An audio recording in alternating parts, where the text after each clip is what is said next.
Welcome back, everyone. I'm Dan Liebenson, and I'm here, as always, with B'nai Lappy. Hey, B'nai. Hey, Dan. For this, oh, sorry, we took last week off, so I forgot how I introduced the show. But we're here for this week's episode of the Oral Talmud. So after a week off for Passover, so welcome back, everyone. And hey, B'nai. Hey, it feels like it's been a long time. It does. It really does. I so it in getting things ready for today, I realized it's our 50th episode. Is that right? It's our Yeah. anniversary. Well, I guess our anniversary would be 52, although probably I feel like we took one other week off. So I think it probably is our 1 year anniversary, actually. Wow. I, Wow. we probably That's so skipped two cool. weeks. Yeah. Which, by the way, I think is pretty impressive that we only skip 2 weeks in a year. So that's good. It Um, is. Thanks to you. yeah. Yeah. So it's our 1 year anniversary pretty much. And how was your Passover? Any insights from your Passover on topics relevant here?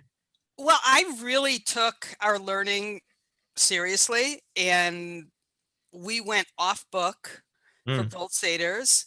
And what I realized was when you tell the story, you actually do hit all the bases. If you start the story early enough and you end the story far enough, you pretty much do all right. You hit the 10 plagues and Uh-huh. you hit all the symbols. And so that was kind of an interesting realization. Yeah, I mean, maybe we should save this for next Passover, but it feels like it's an interesting sort of Talmudic period question. Why the Seder is structured the way that we have it, with that section from Deuteronomy being the way that the story is told, through those 4 or 5 verses from Deuteronomy, which are not very good at telling. I mean, they're like a summary. Actually, I was reading stuff about writing good college essays because my son was applying to college, and one of the things it said, like, don't write with abstractions, don't just say like big concepts, write with detail.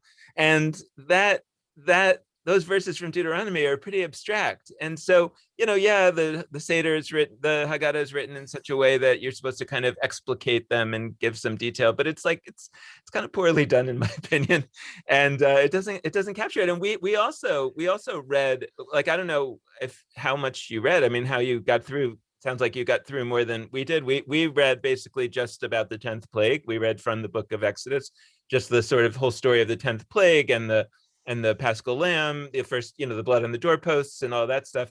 And it was remarkably useful and valuable to read it, just like you're saying. I mean, I think at 3 of the 4 of those, and you shall tell your son, the ones that end up as the 4 sons or the 4 children, the wise, the wicked, the doesn't know what to ask, are in that little segment. And so it was also very like provocative and interesting. And you're like, this is way better than Yeah. reading that chunk from the Haggadah. Yeah. And then my favorite moment was when, okay, we're off book and we start to do, the parsley and the salt water. And I hand some to Molly, my daughter, and she says, wait a minute, what's this about? And I thought, that's it. Right. That's how it works. And, from a pedagogic point of view, if you don't answer questions that people don't yet have, Right. they naturally have the question themselves, and it's so Right. much better. And I went, oh my God, Right. this is it. This is how it works. You go, wait a minute, what is this? Why are we doing this? It was Right. one, really cool. one thing that we did was we had been cleaning up our dining room, like, sort of for Passover, and found all this like stuff from previous holidays that was lying around. So we had some dreidels and some Purim masks and stuff, and so we put them on the table. And everybody was asking, like, why is this stuff on here? And I was like, exactly, this is how we should start the Seder, right? Like, why? Question. So that was great. The other thing that was really like a classic moment for me was that on the second night we had everybody. The first night we had another family that we're in a pod with, and we were at their house, and the second night they were at our house. But we also had a lot of family members on Zoom, and we projected it on the wall, so it was kind of life size people. It was great. It was really, really great. And my sister, who's a doctor in Israel, and she deals with a lot of, anti-vaxxers who tend to be ultra-Orthodox. Not that it's necessarily relevant to this, but well, I think it is in many ways. But anyway, so when we were reading the 10th plague, and the whole story there, right, is that basically the night or the day before the 10th plague, I mean, we don't really learn the story this way. Like the Israelites are given advance notice that this is going to happen, and they're told to sacrifice a lamb. This is the origin of the Paschal lamb. It's reenacting this moment, but they're told to sacrifice a lamb, and there's all these rules that are in the Talmud. Much of the tractate of Pesachim, of Pesach, is about the Paschal lamb and the time of the temple. You can't leave any leftovers till the next day, and you have to burn them, and therefore you have to split them with another family. All that. So, but it all refers back to this original moment where the reason why they're sacrificing the lamb is not so much to eat it as much as to get the blood to put on the doorpost to ward off the death, the angel of death, the whatever it might be.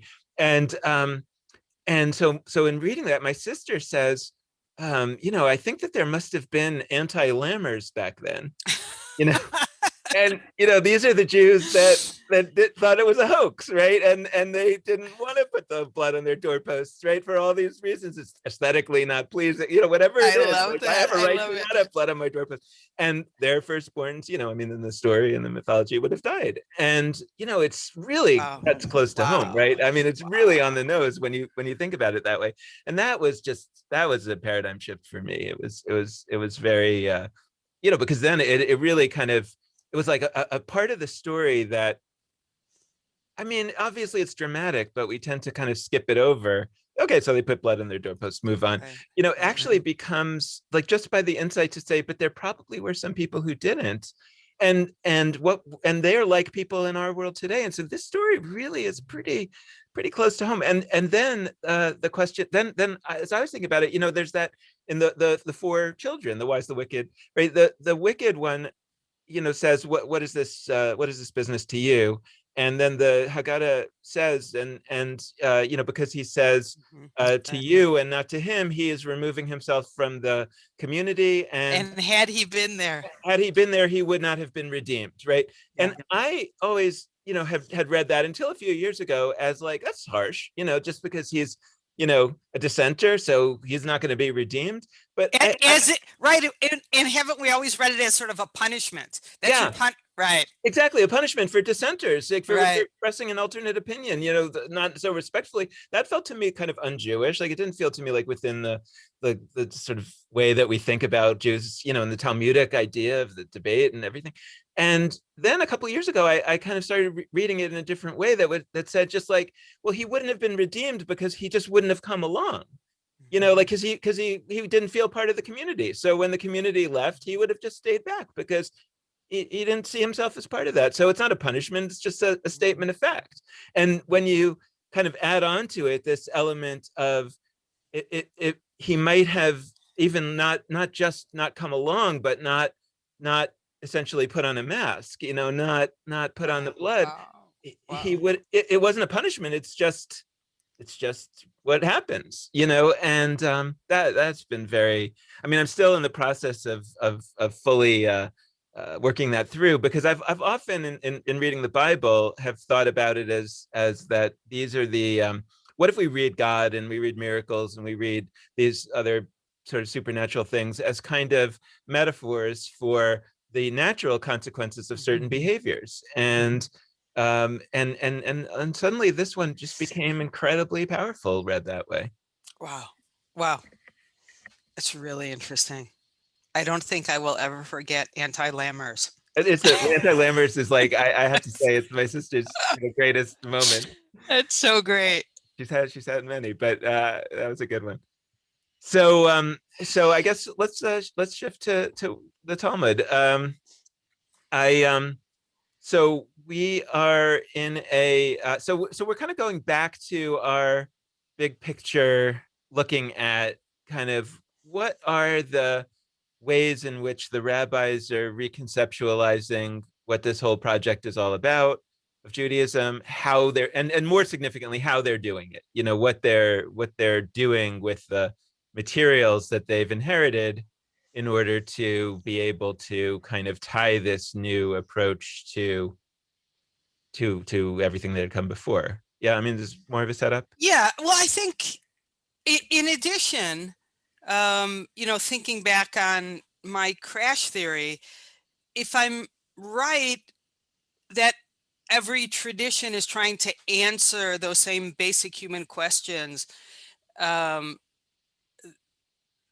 I think this text is about a revisiting of what is important. How should I live my life? What's really the most valuable thing? How should I use my time? This is their revisiting those questions, and I think giving a new or an updated set of answers that they're going to build a tradition around to help us live out the answers to. So that might be what's going on here. And I think that's part of what happens at every, post-crash era. Every option 3 is going to be saying, okay, let's look at those questions again. What questions did we not ask that now are questions, right? We have all sorts of questions now that were never questions before. What does it mean to be a gendered human being, right? Is a question that was never asked because the assumption was everyone was either male or female. What does it mean to live outside of a patriarchal structure? That was a question that was never asked.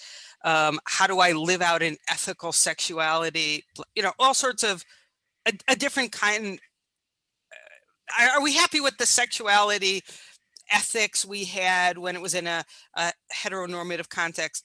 Well, let's get rid of. Okay, so I think there are new questions, and that the new answers to the old questions and some of the new ones, I think, gives us a tweaked version of that ideal human being that the whole enterprise is out to create. And I think this text is getting at how should this new human being live, and what kind of person is this way of life going to make them? Yeah, and hopefully we'll have time today and certainly in the future to get to this question of, what questions are missing? What would be the new questions? And so, but to really, but not to say that these questions that we're about to look at are not the right questions. I think a lot of them they are, but 2 points about it. One is that these are not necessarily the questions that the rabbis inherited. Seems likely they're not, but it's interesting to see how they're trying to tie it to an inheritance, number one. And number two is to say, okay, so if the questions that we've inherited from them are not quite the right questions, they have told us almost explicitly, okay, so say your questions and then tie it to our, right? Like tie it to ours the way we tied it to theirs. So it'll be interesting to ask some of those questions. I'll just, yeah. No, I really appreciate you always reminding us that their meta message is, this is what we came up with, you play with us. Because I'm so enamored with what they did, right, vis-a-vis the Torah, I think I often go, okay, well, this is it now. Right. And I forget the ways that that's inadequate, and that we have to ask the same questions and do the same things. Yeah, no, and I just we've been recording a series of episodes for the Judaism Unbound podcast with actually quite a few of your students from Svara. We've been looking at kind of the trans experience and Judaism, and one of the questions that I've been trying to hunt down a bit, to ask people to kind of pursue is, like, to the extent that the Judaism that we've inherited was not designed, and there are questions, and maybe it was in certain ways, but was not designed with, for example, a gender fluidity or a non-gender binary in mind. How can that be right? What can we do with that if we're of a non-binary gender? How do you use something that was not designed with someone like you in mind? Do you have to just reject it? Do you actually find in deep, and this, some people have said extraordinary things, that it actually was, or you can actually argue that it did understand us in some certain way, or no, what we really need to understand about it is that it was designed to be redesigned.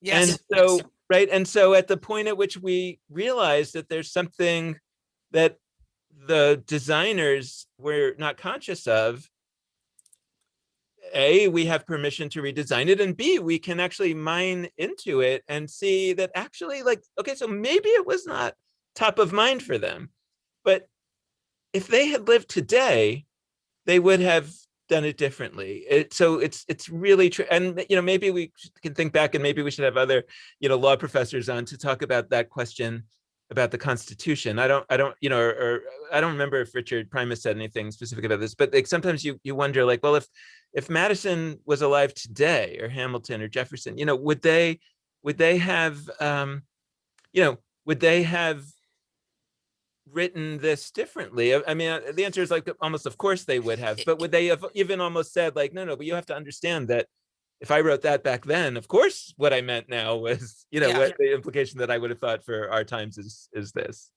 And you know what?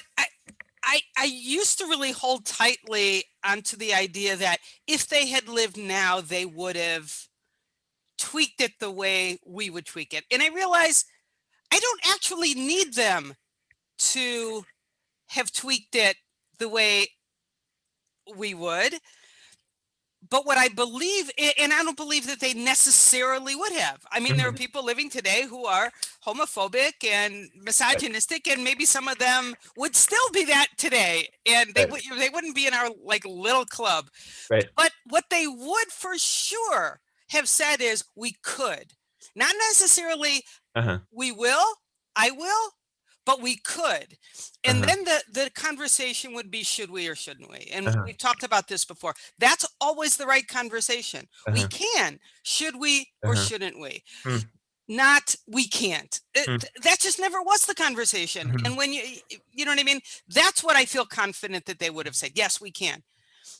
And maybe knowing us and knowing, a bunch of transgender folk and living in our world, and they would have gone, yeah, not only can we, but now I realize we should. Or some of them would have said, no, I don't want to. And, we would have had it out.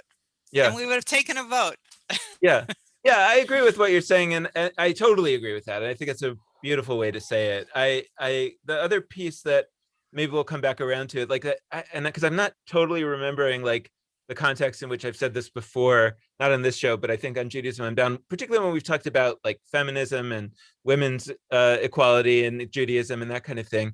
It's like, I've said, like, look, in a world in which women don't have equal roles to men anywhere, right? In a patriarchal world, like, there's certain things that are just kind of like beyond the imagination of even the most progressive person. I mean, I'm sure there are things today that, I'm sure that, right, we know. I mean, we already know that there are things today about eating animals, about the environment, that we're going to be condemned for in the future for not having seen, what's obvious, right? And so that's just so. Then when you look back and you say, well, I mean, the Orthodox Judaism is not egalitarian. It's like, well, okay, but that's because the moment of its birth was at a time where nothing was egalitarian. So that's not quite the right question, and by the way, I think in the Orthodox world today, that is, I think, being implicitly at least understood by a huge chunk of the Orthodox world, and where there are now kind of women, well, they're not kind of, there are women rabbis in Orthodoxy. So, it's a slow process, but I mean, there's starting to be this understanding. I don't know that that's the analysis that's been given exactly, but I think that there's something where, if what you say, if what you mean by quote orthodoxy, or, and I don't mean like the movement orthodox, I mean like by, like, this is the way it's always been. It's like, well, but if you're saying that outside of the context of the society as a whole, it's a little hard to, it's not actually a great argument. And, it's not, it really is a kind of a dead hand argument, unless you believe that, God is so involved in this process, which I don't think, by the way, is the Jewish belief, even the most, believing in God, right? I mean, that's what we see when the rabbis say, Lo b'shamayim here, it's not in the heavens, or, God, you gave us the Torah 3,000 years ago, and that's it, now it's our work. So I think even the most kind of Orthodox perspective within Judaism would say it's God's not that involved, actually, in this. And And so,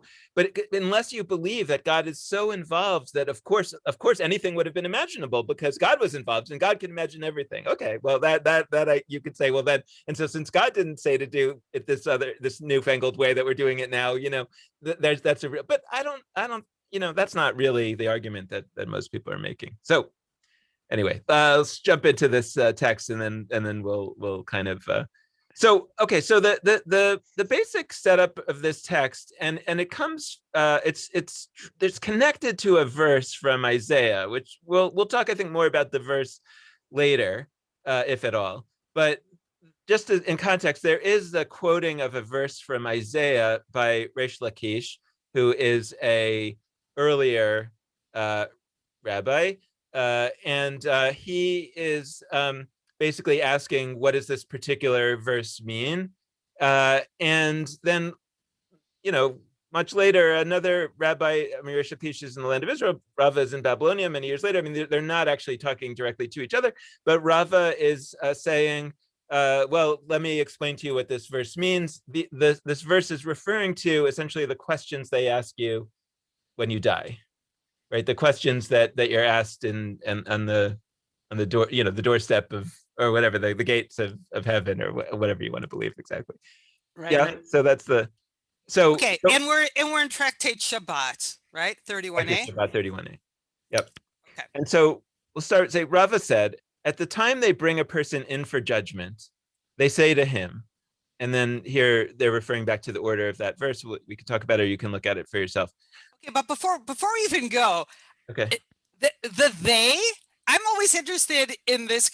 One of the things I'm interested in about this text is, who is the they? Are these angels? It feels like they're angels, right? At the time that they bring a person into judgment. So I agree with you. This is sort of in the imagination of the rabbis, what happens after you die? There's some kind of judgment moment. Like you die, you get to heaven or some place, and there's some plurality of beings who usher you in. And I think these are like angels. I'm not sure, but okay. It could be angels. I think, by the way, I think that's an awesome question to ask, because we can't really see the answer here. I don't think we know the answer unless we really know kind of exactly, maybe there's somewhere else where it's really clear what the rabbis understood to be going on. But if you think of the they, I mean, right, there's two other possibilities, right? One is that it's kind of a royal we, and they mean God. Another possibility is that it's like the other people that are there, the kind of, and I kind of like that one, it's like, that's neat. Did we admit this person into our society up here? That's cool. Yeah, I mean, I think it's kind of interesting. And maybe as we get to the questions, it'll be useful to sort of see which of those options fits with any given question, or with all of them. Yeah. Okay, so before we even get to the questions, let's just sit for a minute with the fact that there's a certain audacity in saying we know what we're going to be asked in heaven. And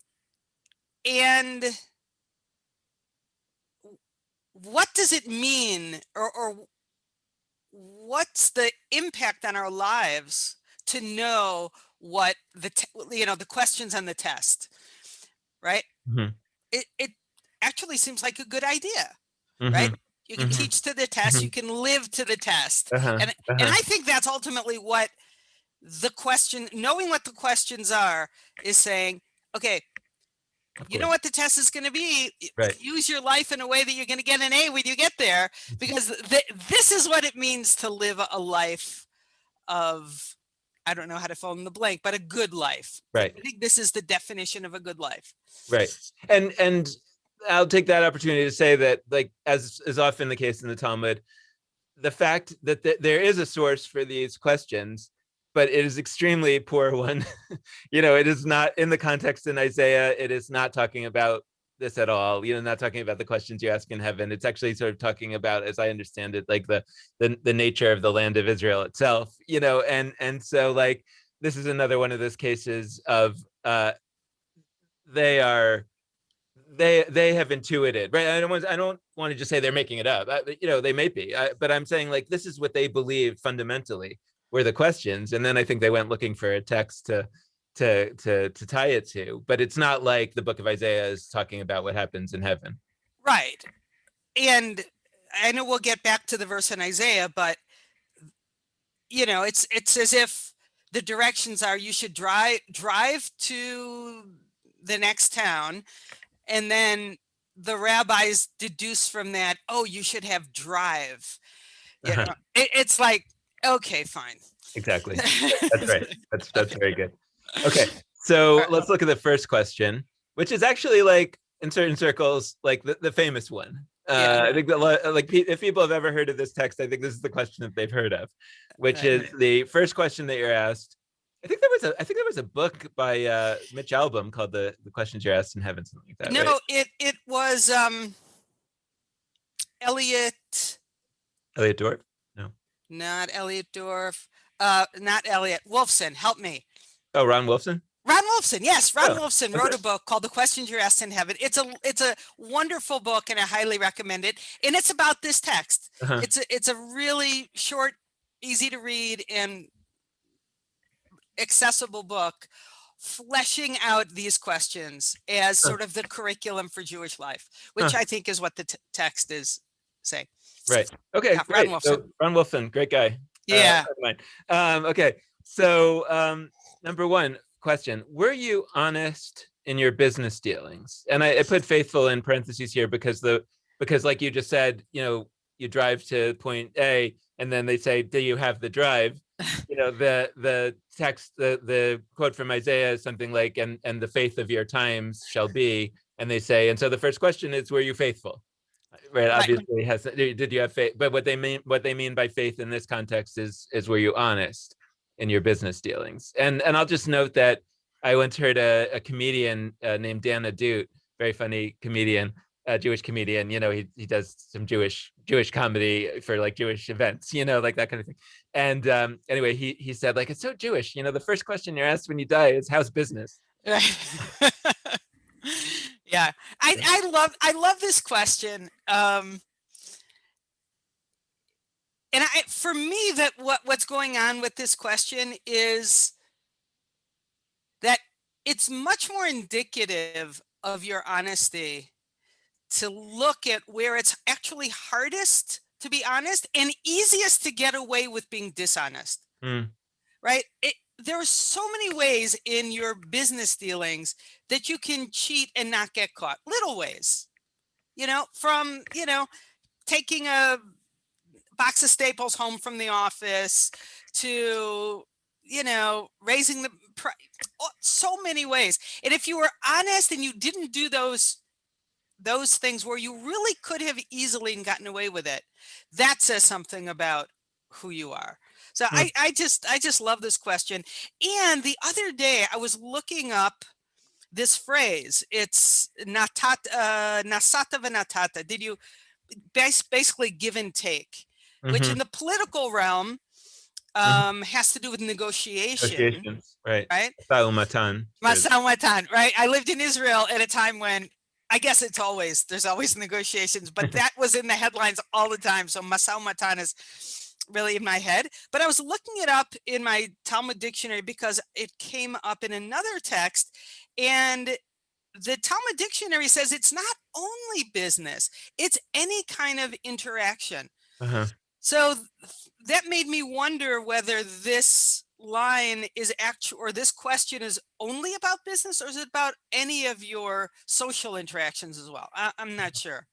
Well, and even if it wasn't meant to be if it was meant to be only about business, but that makes a lot of sense. But by the way, it's like an interesting one of these questions that, like actually I was thinking about it for a later question that we'll get to it, but we were asking, there was a translation question that you and I had about one of the later questions, and the modern Hebrew knower of me said, "Oh, I know what this word means," but then I kind of second guessed myself and said, well, I don't really know what it means in biblical Hebrew, and maybe in Aramaic it means something different, rabbinic Hebrew.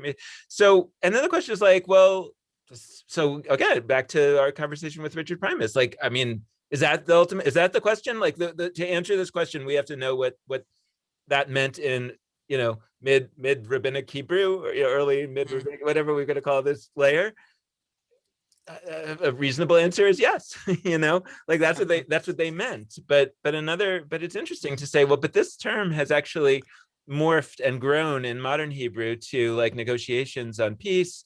So does this mean, for example, that when Benjamin Netanyahu goes to heaven, right, that when he's reading this text, he should understand that this means that when he's negotiating with the Palestinians or Iran or whatever, that it's not actually okay for him to say anything that might not be quite accurate, even if he thinks it's best for Israel. Right? I mean, that's like, because that's what we mean by Masai Matan these days, right? Right. And whereas business dealings, we have other words for that. Yeah, and that question also brings up to me audience, the question of audience. Who's the audience for this text, and who's imagined to be asked these questions? And my assumption, obviously the audience of the Talmud is the rabbis, but I think the assumption is this is every person who dies. Every person is going to be asked this, which also suggests to me that this may not only be business, because not every person is doing business, right? But everyone is doing human interaction. So I don't know. Well, for any text, it's interesting to think about, there's at least, I don't know, 3 or 4 possibilities when we're thinking about audience, right? There's like, these are the rules for the rabbis themselves. And a lot of them actually were in business. That one of the things that I think about a lot today is that, can you really make a living doing newfangled Judaism? And maybe the answer is like, you shouldn't. It's not what it's for. Like right? So that actually it should be done by non-professionals. And that means that they have other jobs, and just by definition, I mean, this is problematic. There's been things written about it recently. I forget if I've just read something. There was an article about how like professors in universities, a huge percentage of them are the children of professors and or wealthy people, I think. And like the idea is like, this is something that you can't really afford to go into this life because it doesn't pay that much, and it's very likely that you're not going to actually end up with a job as a professor. So it's a very risky kind of life to take, and really only the most privileged in society can take it. And obviously that's problematic, but it also might be just a problematic reality that in a time of great upheaval and transition, that the people who are going to be able to do this kind of cutting edge work are going to have to be people that in some way are able to sustain themselves, not through this work directly.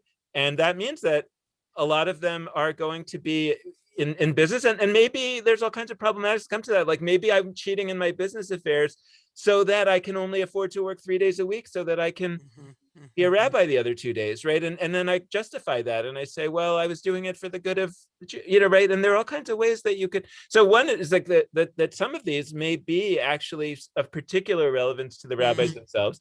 Sometimes it's like, it's that, and especially one like this strikes me. This is a very simple text. This is very straightforward, very, very, it's not a lot of, pilpul and, all kinds of, machinations. So this seems like the kind of text that a rabbi could just sit down and read to a person and say, well, let me tell you, these are the, and so it actually is meant for the public, and it's meant to be told to the public.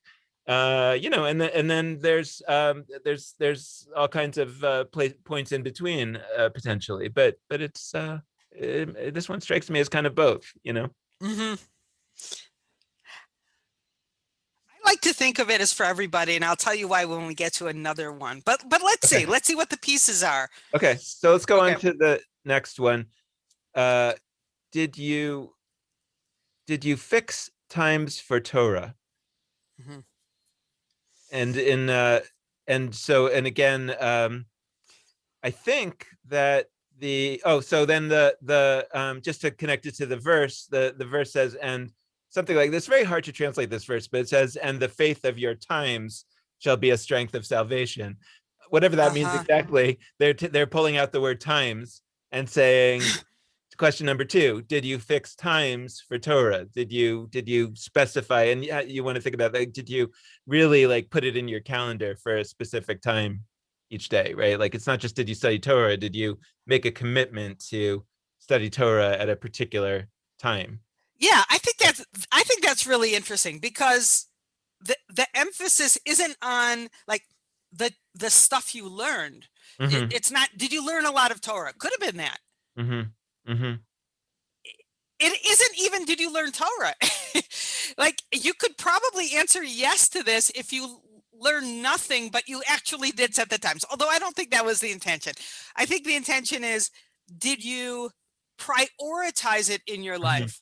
Mm-hmm. I remember when I used to work at Klau, and Erwin Kula had us all look at our checkbooks as we were doing kind of a cheshbon, a pre-high holiday, looking at our priorities. Okay, where did you write? Where are the checks? That you wrote? And this is looking at your calendar and saying, okay, what were your fixed commitments? Well, it was probably yoga, and it was probably, I don't know what, but was there something in there as important to you as yoga that you, or whatever, that you put in every day, and was one of those Torah? So I think it's about priority and something like that. I don't know. What are you getting? Yeah. Well, I mean, I will tell you that in a way, right? Like, not to, like, one of the things that I'm thinking about, because we skipped our show last week, was like, wow, this really is my fixed time for Torah. Like, I mean, I sometimes, will study other things, other times of the week, things come up, but like, this time for the last year has been very fixed on my schedule. And, I mean, it's been hugely important to me. And so it's, it makes me think about, there's this famous quote by Hillel where he says, Hillel the elder, where he says, don't say I will study Torah when I have free time, because you may never have free time. And so that's obviously the same basic point here. It's like, no, if this is something that you're gonna say is important, the only way to really make sure of that is to fix it on your schedules. Say, I always do this Thursdays at 9 in this case. But yeah. And then, I would also abstract further than that and say, well, like maybe Erwin Kula was saying there, it's like, it's not even just about Torah. It's, if we understand Torah more broadly, it's fixed times for things that you prioritize, or that should be prioritized. So don't just say, I want to do this, or I support this, but actually make sure, like, this is actually like a life lesson, make sure you got to put that in the calendar and be serious about it. Otherwise you're probably not going to do it. Yeah. And also, I think as a general rule, anything they say, any teaching, comes to disabuse you of what you would have thought had that teaching not come up.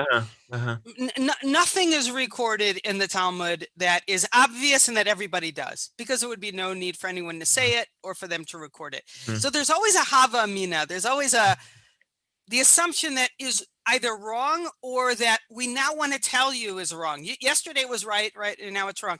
And so I always ask myself, okay, what's the hava mina for this? What would I have thought had they not said fixed times? And I think it's that idea that how much you know is the measure of your relationship to Torah. If you know a lot, that's, you've done Torah right. And if you know a little, you haven't done it right. And this is saying, no, it's not about a lot. It's not about a little. It's about its fixed place in your life. However much you learn, or whatever happens in that half hour a week, or whatever it is, it's that regular presence in your life, something like that. I love that. And it connects to what I was thinking about, which was like this question of like, okay, wait a second, we're losing the track a little bit of where we are, which is, these are the questions you're asked when you die as part of the judgment, whatever that means exactly, of how you lived. That's so right. It's like, it really is. It's like doubling down on what you said. It's that you're not going to be judged on how much Torah you know. You're Right. not going to be judged on other elements of it, how smart you were. You're going to be judged on, did you make this a priority? And and I would say, even abstracting what I said, not that the Torah may be not the most important word there, but the fixing is That's the right. most important word, right? That says like, what you're going to be judged is on like, did you actually work to live the life that you wanted to live? Or did you just kind of hope for the best? And if you didn't work, meaning prioritize, put it on a schedule, make sure. If you say I wanted to work for social justice, you put that on your calendar. You know, you said I want to study Torah, you put that on your, you really made sure that you did. If you didn't do that, then probably, and maybe certainly, you didn't actually do enough, you know, and you're gonna be judged for that. You know, I mean, and again, I don't believe, you know, God's there judging you, you know, but meaning like you're gonna look at your life and say, you know, I didn't do everything I could have done. And it's not because I like had more important priorities. It's because I didn't do the work. And I think that's hugely Yep. helpful. And I love that you're opening up Torah. The question is, what was most important to you? Did you fix times for that? Right? Like, so many of us are, you know, waking up to values that, you know, weren't priorities for us. You know, bunch of white folks are going, oh my God, anti-racism wasn't on my radar screen, and now is. And now I'm reading lots of books, and I'm in a book group, and I'm thinking about it. But right? What would it look actually look like? Anti-racism. That's right. Right. And not to think about it, not to talk about it, but what would you do in that, you know, 1 hour a week or a half an hour a week? Yeah. Yeah. Hopefully a little more. Okay. So the third question is, did you engage in being fruitful and multiplying? And by the way, to tie that to the verse, that's the one that's the least straightforward. I think they're connecting that to the word chosen, which is strength. And I guess they're saying like that strength is about being fruitful and multiplying, right? Like that somehow that indicates one's strength. Like I guess. Like vigor. I guess so. Yeah. So two things jump out at me about this. One is, it doesn't say, did you have children? It doesn't say, I don't know, maybe I'm making too much of the asakta, did you engage in? It doesn't actually say, were you successful in procreating? Did you engage yourself in this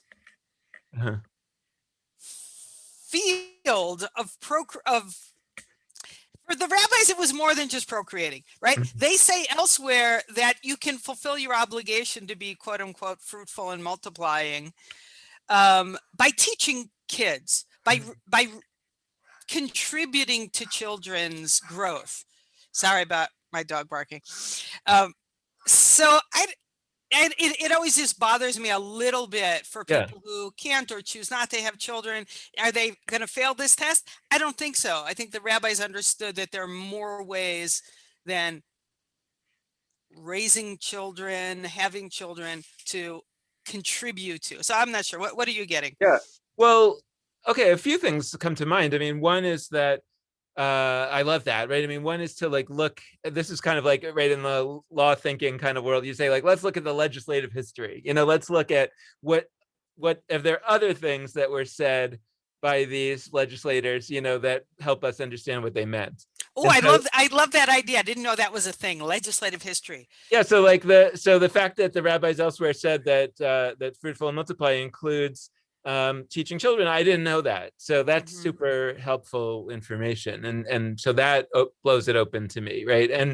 And so that, you know, and I was actually thinking just on the more surface level of saying, well, you know, does that necessarily mean human fruitful and multiply? Like maybe that means somebody who was raising animals, a farmer for sure, they're involved in that, so they're good. Even if they don't have any children, they're totally were engaged in fruitful and multiply. Or maybe it's people that are working towards policies that help children, or that help the world be more safe, or that, right? There's so many ways to say, like, anybody engaged kind of in work that is for the betterment of sort of the society, that so that people will be healthier. Doctors, every doctor, right? And there's ways to really sort of blow this open, and to say now, to say something like everybody who worked for the good of humanity has accomplished this one. That's one possibility in terms of a reading of what the rabbis, or what we might mean directly here. But this is one of those ones where another possibility is to say, okay, this may be a good example of what the next Talmud would be dealing with, just as this Talmud was dealing with the book of Isaiah and saying, how could we interpret this verse in a certain way? This one we might look here and to say, okay, well, let's think about the questions that you're asked when you die, or maybe we would use a different metaphor because we don't believe in that in the same way today, but we say these are the questions about whether you lived a good life. And fruitful, where it says fruitful and multiply, we'll sort of make a hard turn here and say, well, what we mean by fruit is the fruits of your labors, and what we mean by multiply is that you worked for others, not just for yourself, right? And okay, then then we have some great stuff to work with here, and that's just as accurate sort of to the text as the text itself was accurate to the word chosen in the book of Isaiah, which doesn't have anything to do with fruitful and multiplying. Right. By the way, as you're talking, I also glanced down at Rashi, and Rashi makes a comment about being fruitful and multiplying. And he says, yeah, that one refers to chosen, the strength. Okay. So there's a history of people going, what, where's the connection between this verse and being fruitful and multiplying? Okay, so Rashi agrees with you. And if you think this is a legitimate Talmud, like if you think what the Talmud is doing here is legitimate, which I would say, like, definitionally it is, because like Judaism is from the Talmud, so so anything it's in the Talmud, by definition, is like the way we do it in Judaism.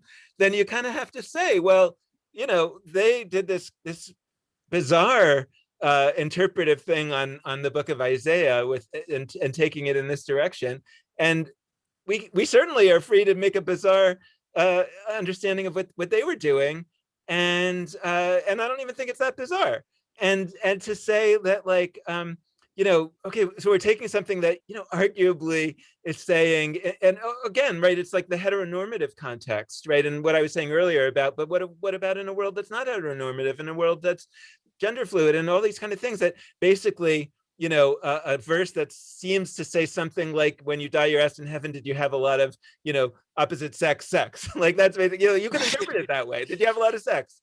That's what it's like. And we take it in a completely different direction. We say, no, actually, what that's going to mean from now on is, did you work for the betterment of others? Like, that's a huge leap, but it's less of a leap than what they were doing to Isaiah. That's right. So, yeah, I love that. All right, next question. Okay, great. All right. So next question. Did you count on salvation? This was the one that we struggled over the translation a little bit, because in the Hebrew, it's tzafita liyeshua. So Yeshua is salvation, the redemption, essentially the Messiah. Tzipita is you could say, like, you could translate it as, did you await? Did you hope for? And my modern Hebrew insertion was like, now at least in modern Hebrew, when you say tzipita to something, you basically mean, did you expect it? Like, in other words, it's more than hope, like you were sure that it was coming, and I guess count on gets at that also. So but it's some kind of question that suggests, like, were you kind of more than just hoping that the redemption would come? Like, were you sure? So how do you read that? For me, it brings Yitz Greenberg to mind, and his idea that we're actually moving closer and closer and closer to a redeemed world. Not closer and closer to the Messiah coming, but we're building a world where the barriers to, you know, full dignity and freedom and opportunity for everyone are we're lowering those barriers. And, you know, we're curing diseases so people aren't dying as much. There's less his is a very hopeful belief that Mm-hmm. we are, as humanity, we're getting better. We're learning. It's the idea that tshuva is possible. Humanity progresses, improves, the world improves. And that we're getting closer and closer because we're making a more and more perfected world. Mm-hmm. And so for me, this is, did you count on that idea such that you were contributing to making it happen? Mm-hmm. For me, this isn't a passive, did you believe the Messiah would come and Mm-hmm. save us all? It's a more naturalistic, you know, Yitzian idea that, yeah, I think this is the way the world works. We Mm-hmm. make the world better. We make ourselves better. And if I believe that that's possible, I'm working to make it happen. I don't know. Mm-hmm. No, I love that. I don't, it's one of those ones where, right, I'm not sure what they thought it meant. Yeah, maybe this is what the jump I'm wanting it to make from there to here. But I think it's a great jump if it is, or it might be what they meant. And I think it's one that actually is very relevant in our times, because I think there's a lot of people, particularly among our people, you know, the kind of more progressive kind of, like, you can get very cynical, you could get very nihilistic. Mm-hmm. And you wouldn't be wrong. Like, you know, in other words, like, you know, that Martin Luther King, you know, it's always quoted as, you know, the arc of history is long, but it bends towards justice. Right. Well, totally clear that it does. Right. But if you don't think that it does, then it definitely won't.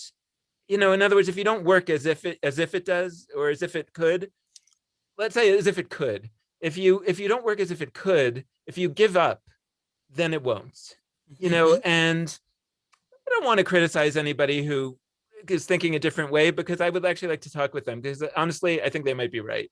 And yet there's this part of me that says, I think we have to live as if perfectibility is possible, as if a redemption is possible. And again, I don't mean a Messiah, you know, like, I think that's you know, that if you give up hope, you know, what are you doing? Yeah, if you think and I don't know if it's perfectibility. I think it's like asymptotically approaching, but never really getting there.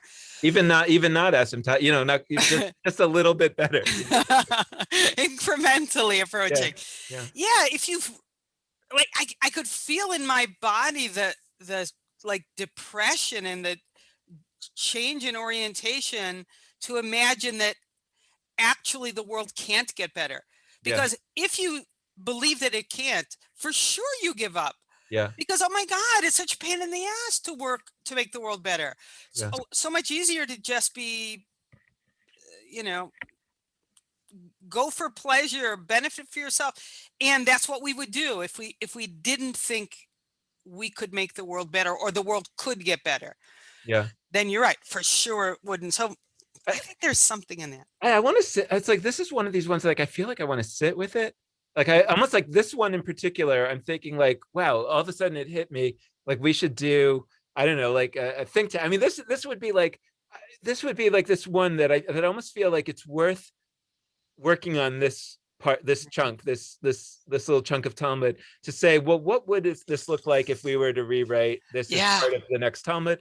Because it would be very provocative. And I think that there's really, I can just picture the people in my mind that I know and love, who would say, this is delusion, you know, this is things are bad, you know, people are bad. And I'm like, I don't disagree, you know, and yet I kind of feel like we have to somehow find a way to build a society that doesn't believe, doesn't that's not that it doesn't believe it. It might believe it that it's bad. It might believe it, but we can't live that way. And Right. that's again why this strikes me as powerful as one of these questions that's really asking, how did you live? It's not saying what did you believe? It's saying how did you behave? How did you live?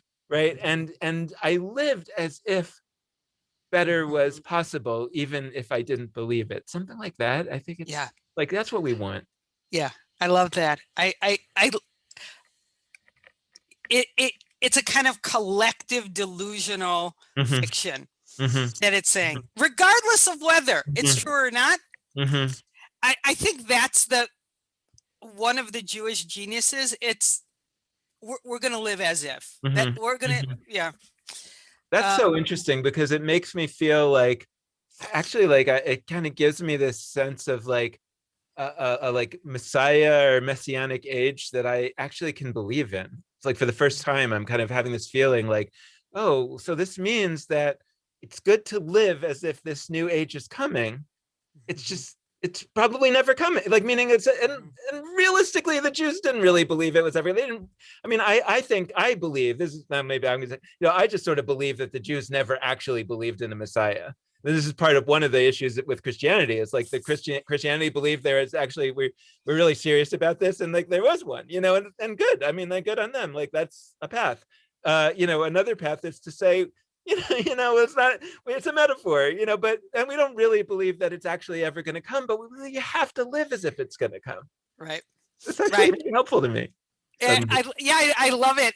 You remind me of the story in the Talmud about, if you hear the Messiah is in fact coming while you're planting a tree, keep planting your tree. Right. Or just this idea that various, I think Maimonides, various people say, right, like that if somebody says they're the Messiah, they're definitely not the Messiah. Right. In other words, if you meet the Messiah on the road, kill him. Yeah, the bottom line is like there is no actual Messiah. The point here is to always live as if the Messiah is coming. And if the Messiah came, that would actually be a problem because then everybody would stop trying to live better. So it's actually better to not come. Anyway, there's a lot there. There's a lot there to unpack. Okay, let's keep going because we're now going to run out of time. Okay, so the next question: did you debate with wisdom? Yeah. Now, this was hard to translate because the original is pilpalta, and I'm not sure. Usually, you think of that in the context of arguing over text. Pilpul, right? The very detailed, highly precise, analytical debate over nuance of meaning. And I'm not sure if that's only in the context of learning. It seems probably not. If this really is a general test for everybody, not everybody was learning like that. So I don't know. What are you getting out of it? Well, one thing that I wonder, like, and I doubt you know this, but maybe you do, like that, the word for a pepper is Yeah. pepper. Yeah. Is that because it's somehow, is there something about a pepper that's, I think the idea is that it's sharp. Okay. I don't know. Maybe right. Anyway, I never thought of it before, but that's a somewhat irrelevant point. Oh yeah, no. They're all. Where is it? It's anyway, I forget the text at the moment, but they bring out this guy was so sharp. He was like, a basket full of peppers. Better a basket full of peppers than whatever. Anyway. Oh yeah. There's that. Right. Okay. I think that's over. Yeah. Okay. Yeah. Okay. So I don't know. I don't know if this is everyday argumentation. If this is, but the chokhmah seems to counteract what tends to happen when you're engaged in really intricate argumentation, which is you lose your focus. You think that something small is really important. This is like, did you keep your perspective and did you have kindness? I'm not sure. No, what you just said was what I was thinking was that maybe the way to really think about this is not like where the real, what they're really trying to say is like, not just like, did you debate a lot? Like did you debate when it was, when wisdom suggested that you should? Like, I always think about this this story in the Talmud that it's kind of a funny story, but it's like, and I don't remember exactly where it is, but there's this question about like, if a bird is on your property, does it belong to you or does it belong, to the public? And it's like, well, if it's within this amount of space from your house, then it belongs to you. And if it's from further than that, it belongs to the wild, to the public. Anyone can take it, whatever. And one of the rabbis asked, or one of the students, well, what if he had one foot on one side and one foot on the other side? And the Talmud says he was thrown out of the yeshiva for this question. And that always struck me as like, thrown out, like all the Talmud questions are like that. Like, why, what was so wrong with that question? Like, it was just, and like part of me feels like, it wasn't really like such a wise question, because the fact of the matter is it's a bird. A bird never stands in one place for very long. So it's just it's just a kind of a gotcha. It's not actually a good question. It's not, because it would never.